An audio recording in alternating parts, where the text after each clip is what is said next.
ధ్వంసం చేస్తున్నా చూస్తూ ఓట్లేస్తారా? వాళ్ళు కాసు పిల్లలు కాదు ఆంధ్రప్రదేశ్ లో వాళ్ళు. చంద్రశేఖర్ గారు, మీరు అన్నారు కదా ఊరు పేరు లేని తలా తొక్క లేని సర్వే సంస్థలు అన్ని కూడా వాళ్ళకి అనుకూలంగా ఇచ్చినాయి, వాటిని మేము పట్టించుకోం, క్రెడిబిలిటీ ఉన్న సంస్థలు మాకు అనుకూలంగా ఇచ్చినాయి. సో మీరు చెప్తున్నటువంటి దానికి మాణిక్యాలరావు గారు జాతీయ స్థాయిలో కూడా పేరున్న సంస్థలు ఏవైతే ఉన్నాయో ఇండియా టుడే లేని సంస్థలు మాకు అనుకూలంగా ఇచ్చినాయి అని చెప్తున్నారు. ఈ ఎన్డీఏ కూటమిలో వాళ్ళు భాగస్తులుగా ఉన్నారు కాబట్టి ఎన్డీఏ ప్రభుత్వానికి పార్టీకి అనుకూలంగా ఉన్నటువంటి జాతీయ సంస్థలైనటువంటి కొన్ని వ్యవస్థలు వారికి అనుకూలంగా ఇవ్వడంలో అది పెద్ద ఆశ్చర్యపోవాల్సినటువంటి అంశం ఏం కాదు. నరేంద్ర మోడీ గారు ఎన్ని వ్యవస్థల్ని ఎన్ని సంస్థల్ని కేంద్రంలో ఉన్నటువంటి ఎన్ని ఛానల్ని కంట్రోల్లో పెట్టుకొని రాజకీయం చేస్తున్నారు, ఇది ప్రపంచానికి అంతా తెలుసు. ఆ జేబు సంస్థలు వాళ్ళు ఇచ్చినంత మాత్రాన దేశంలోనే ఏదో జరిగిపోతుంది అనే దానికి ఎక్కడా కూడా అవకాశం లేదు. ఎందుకంటే వాళ్ళు ఇచ్చినటువంటి సర్వేలు ఎన్నో సందర్భాల్లో ఫెయిల్ అయ్యారు. ఇది ఒక్కసారి గమనించాలి. రెండవ అంశము, వారు మాట్లాడుతూ పదే పదే వై నాట్ 175 అంటే ఏదో తాగి మాట్లాడుతున్నారు అని మాట్లాడు. ఏమైనా మీకు దిక్కు దివానం లేదు 175లో, మీరు ఎట్టా పోటీ చేయరు కాబట్టి మీరు 175లో గెలిచే అవకాశం లేదు. మీరు పోటీయే చేయలేనటువంటి వాళ్ళు, మీరు గెలిచే అవకాశాలు లేవు కాబట్టి మీరు ఖచ్చితంగా మాట్లాడలేరు.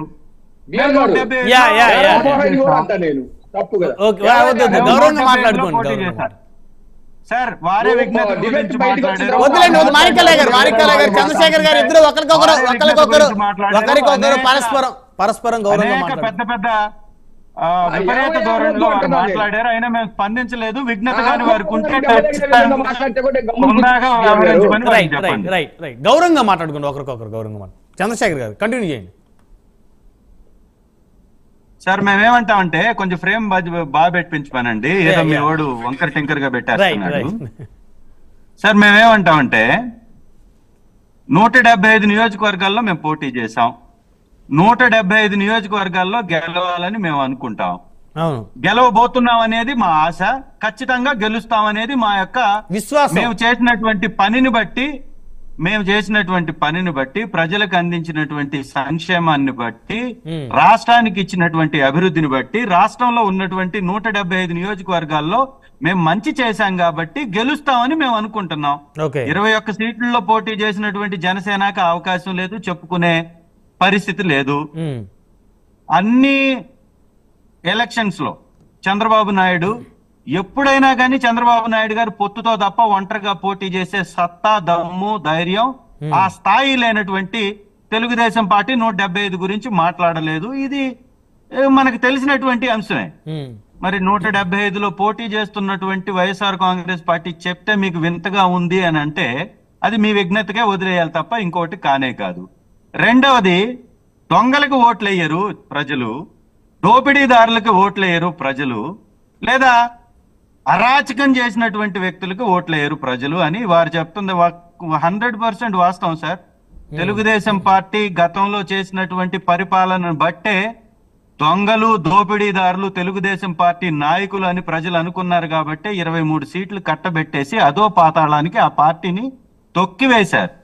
ఇవాళ చంద్రబాబు నాయుడు గారి మీద ఉన్నటువంటి కేసులను గాని, చంద్రబాబు నాయుడు గారి కుటుంబం సంపాదించినటువంటి ఆస్తుల్ని గాని, చంద్రబాబు నాయుడు గారి సతీమణి గారు మాకు లక్షల కోట్లు ఉన్నాయని చెప్పినటువంటి ఉదాంతం గాని, చార్టెడ్ ఫ్లైట్లలో ఏ హోదా లేనటువంటి లోకేష్ గారు తిరిగేటటువంటి పరిస్థితిని గాని ఒకసారి గమనించినట్లయితే ఖర్జూరావు నాయుడు గారి కుటుంబ సభ్యులుగా ఉన్నటువంటి చంద్రబాబు నాయుడు గారి ఈ 1000 కోట్ల ఆస్తులు, లక్షల కోట్ల ఆస్తులు, ఈ ప్రజాధనాన్ని ఏ విధంగా దోచుకున్నాడో ప్రతి ఒక్కరికి అర్థం అవుతుంది. కాబట్టే ప్రజలు ఓట్లేయలేదని మేము చెప్తున్నాం. ఇవాళ కూడా వైఎస్ఆర్ కాంగ్రెస్ పార్టీ గెలుస్తుందని చెప్పడానికి అనేక ఎగ్జాంపుల్స్ మేము చెప్పాం. పెద్ద ఎత్తున మహిళల్ని తెలుగుదేశం పార్టీ దగా చేసింది.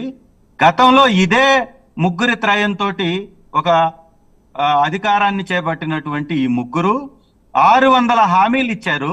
600 హామీల్లో ఒక్కటంటే ఒక్క హామీని కూడా నెరవేర్చలేదు. కాబట్టి మహిళలకి ఇస్తానన్నటువంటి డ్వాక్రా రుణాల మాఫీ చేయలేదు. కాబట్టి మహిళలకి చివరికి సిలిండర్ మీద 100 రూపాయలు సబ్సిడీ ఇస్తానన్నటువంటి చంద్రబాబు నాయుడు గారు, పవన్ కళ్యాణ్ గారు, బీజేపీ ప్రభుత్వంలో భాగమై కూడా ఆ 100 రూపాయలు సబ్సిడీ ఇయ్యలేకపోయారు. కాబట్టి ప్రజల్ని వారు మోసం చేశారు, కాబట్టి మహిళల్ని మోసం చేశారు, కాబట్టి దగా చేశారు, కాబట్టి తెలుగుదేశానికి వెయ్యరు. తెలుగుదేశం చరిత్రలో మేము ఇది చేశాం కాబట్టి ఓటు వేయండి అని అడిగే పరిస్థితి లేకుండా కేవలం బురద జల్లేటటువంటి ప్రయత్నం ప్రతిపక్షాల మీద లేదా అధికారంలో ఉన్నటువంటి పక్షం మీద ఏదో ఒక తప్పుడు ఆరోపణలు చేయడం తప్ప, తప్పించుకునే ప్రయత్నం చేయడం తప్ప మేము ఇది చేసాం ఈ రాష్ట్రానికని చెప్పుకునేటటువంటి పరిస్థితిలో లేరు అని పదే పదే మేము చెప్తున్నాం. దాంతో పాటు మహిళలకి 31 లక్షల ఇంటి పట్టాలు ఇచ్చి మహిళల్ని లక్షాధికారులు చేశాం. సో అందుకని మహిళా ఓటర్లు మెజారిటీ ఓట్లు మీకు వచ్చాయి. వినండి సార్, వినండి దయచేసి వినండి. 25 లక్షల ఇంటి నిర్మాణాలు చేశాం కాబట్టి మహిళలు మా వైపు నిలబడ్డారంటున్నాం. అలాగే అమ్మఒడి క్రమం తప్పకుండా బిడ్డల చదువుల కోసం వారికి అందించాం. అలాగే మహిళలు గ్రామం నుంచి బయటకు వెళ్లకుండా వారికి రావాల్సినటువంటి ప్రభుత్వ పథకాలన్నీ కూడా సచివాలయ వ్యవస్థ ద్వారా వారి గ్రామంలో ఉన్నటువంటి సచివాలయం దగ్గరికి వెళ్లి వారు చేసుకునేటటువంటి అవకాశం ఉంది కాబట్టి, తీసుకునే అవకాశం ఉంది కాబట్టి లాస్ట్ కి రేషన్ బియ్యంతో సహా గ్రామంలో గడప వద్దకి వచ్చి అందిస్తున్నాం. కాబట్టి ప్రభుత్వం అంటే ప్రజల కోసమే అని నిత్యం ప్రజల యొక్క గడపల దగ్గర అధికారులు నాయకులు ఉండి సర్వీస్ చేశారు కాబట్టి పెద్ద ఎత్తున మహిళా ఓటర్లు వైఎస్ఆర్ కాంగ్రెస్ పార్టీకి ఓటు వేశారని మేము చెప్తున్నాం. మరి సందేహం ఉంటే మీరు చెప్పండి. బలమైనటువంటి వర్క్ చేశాం కాబట్టి, బలమైన ప్రభుత్వాన్ని నడిపాము కాబట్టి 4,75,000 కోట్ల రూపాయలని ప్రజల యొక్క అకౌంట్ లోకి డీబీటీ నాన్ డీబీటీ పద్ధతుల్లో వారికి అందించాం కాబట్టి మేము గెలవబోతున్నాం అంటున్నాం. ఇవాళ ప్రజావేదికను కూల్చేశారు అంటారు. ఎస్, ప్రజావేదికను ఎందుకు కూల్చారు? మీరు చేసినటువంటి దుర్మార్గాలకి అక్రమాలకి పరాకాష్ట అది ప్రజావేదిక. ఏదైనా ప్రభుత్వం అనుమతి లేకుండా ఎక్కడైనా ఒక నిర్మాణాన్ని చేయొచ్చా? మనం సామాన్యుడు చేస్తే ఉంచుతామా? మరి చంద్రబాబు నాయుడు గెస్ట్ హౌస్ పేరుతోటి గిఫ్ట్ హౌస్ కొట్టేసినా దాన్ని మనం వదిలేయాలి.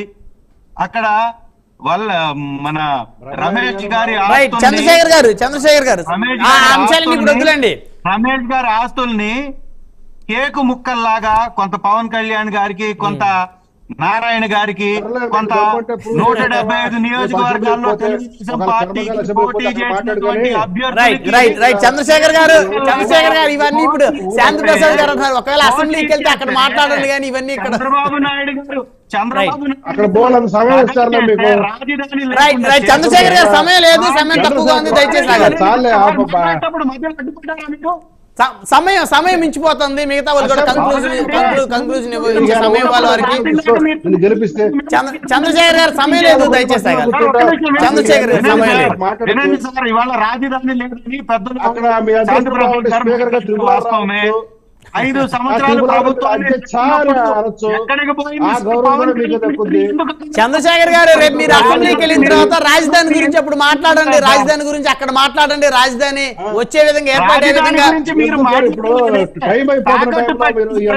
చంద్రశేఖర్ గారు రేపు మీకు అసెంబ్లీకి వెళ్ళే అవకాశం వస్తే దయచేసి రాజధాని గురించి, రాజధాని లేకపోవడం వల్ల ఆంధ్రప్రదేశ్ సమస్యల గురించి అసెంబ్లీలో మాట్లాడండి. గారు మీరు కంక్లూజన్ ఇవ్వండి. చంద్రశేఖర్ గారు సిఎస్ గారు జవహర్ రెడ్డి గారి మీద మాట్లాడుతున్నటువంటి మాటలు చంద్రశేఖర్ గారు మీరు ఆగాలి, దయచేసి సమయం లేదు. చంద్రశేఖర్ గారు ఇప్పుడు జవహర్ రెడ్డి గారు అంశాలు ఇప్పుడు చర్చించే సమయం లేదు, దయచేసి ఆగాలి మీరు. మీ పవన్ కళ్యాణ్ మాట్లాడినటువంటి మాటల్ని మర్చిపోయారా?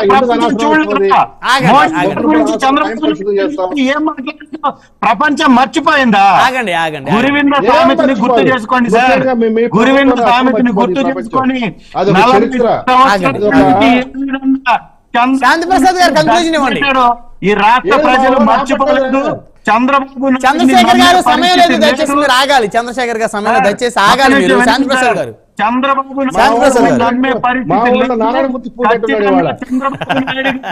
అంటే ఎగ్జిట్ పోల్స్ ఫలితాలు చూసి ఉత్సాహాన్ని తట్టుకోలేక ఎగ్జిట్ పోల్స్ ఫలితాల్లో ఉత్సాహాన్ని తట్టుకోలేక చంద్రశేఖర్ గారు మాట్లాడుతూ ఉన్నారు. చెప్పబోతున్నారు ఉత్సాహం తట్టుకోలేకపోతా ఉన్నారు. చంద్రప్రసాద్ గారు మీరు కంక్లూజన్ ఇవ్వండి.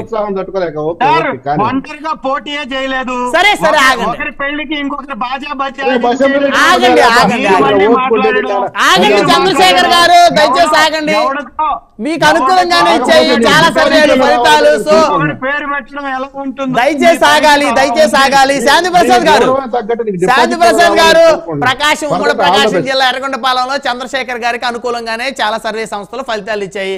సో అది చూసి ఉత్సాహాన్ని తట్టుకోలేక చంద్రశేఖర్ గారు అసెంబ్లీలో మాట్లాడాల్సినటువంటి అంశాలు మొత్తం కూడా డిబేట్ లో మాట్లాడేటువంటి ప్రయత్నం చేస్తున్నారు. గెలుస్తుందనేటటువంటి విషయాన్ని తట్టుకోలేక మీరు అందరూ మాట్లాడమే తప్ప ఇంకోటి కానే. సార్ ఎవరు గెలిచినా ప్రజలకు సేవ చేయాలనే కోరుకుంటారు. సర్వే సంస్థలకి ఆగండి దయచేసి ఆగండి, దయచేసి మీరు ఆగాలి.